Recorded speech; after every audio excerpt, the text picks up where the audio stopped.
Today we're talking about how to become a power couple, or what does that look like, or even what do you elevate in your own life to have that aspiration or achieve something that you're proud of, right? So it may be a story that you really love. We're also going to taste test the biltong you saw as I pulled the camera up, and that's going to be towards the end. We're going to talk about how you should interact with pup and boerewors, which you don't know what that means, but you will find out.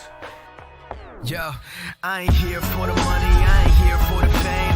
Though it might be nice to own a jet plane, I'ma do it all for you. Come along and see. Okay, so this is a really cool workshop we're doing. We are doing a bunch of stuff where it's going to be like an AI workshop, and we have concepts broken down. Like, one of the things I like to talk about is data, that you can take it and really simplify all your data and get an answer on where you're leaking or bleeding money or doing things like that. I think being a parent and fathering adults, come on, and man, young you're adults. To say it gets I know, easier, dude.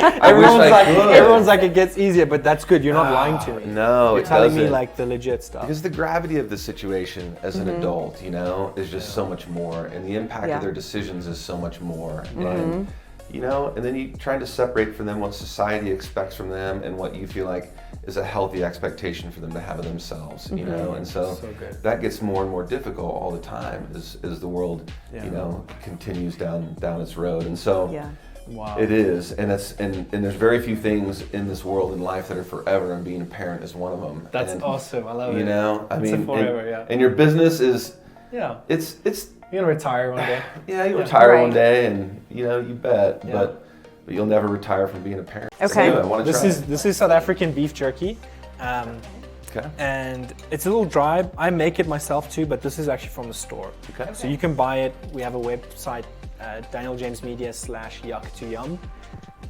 It's a little dry. One of them is spicy. Very good. The best thing about is it beef? American beef, but South African ingredients or South African way that it's made. I actually like that it's not overly salty. And it's not. It is a little salty. It's not cooked. I like it. It's got less preservatives because it's salt, pepper, and coriander, and then brown vinegar malt that actually allows it to, go through its process. Yeah, I like it. 1 to 10. Come on, yuck. For beef jerky, I'm gonna put this at like an 8.7. Cool. It's really good. It's not hard to eat. I'm not like I'm chewing, like gnawing on it. High driver. I know she's gonna do funny things when she gets older. The other one's more like a deep well, kind of like you, I think.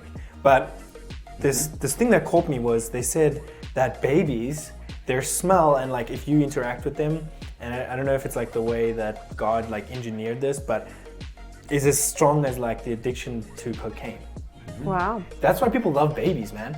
They literally are like little cocaine balls. I have to make a comment. I have to comment on that because not when they're stinky. Well, I was buried in an avalanche in 1995. Oh my gosh. My gosh. son was born in November, and he was born in November of 95. I was buried in an avalanche in February of 96. Oh my gosh. And I knew, I was a backcountry snowboard guy, and I knew that as I was being taken underneath this giant slab of snow, the first thing that I could smell was Desitin. I could smell my baby. That's amazing. And I just wanted to go.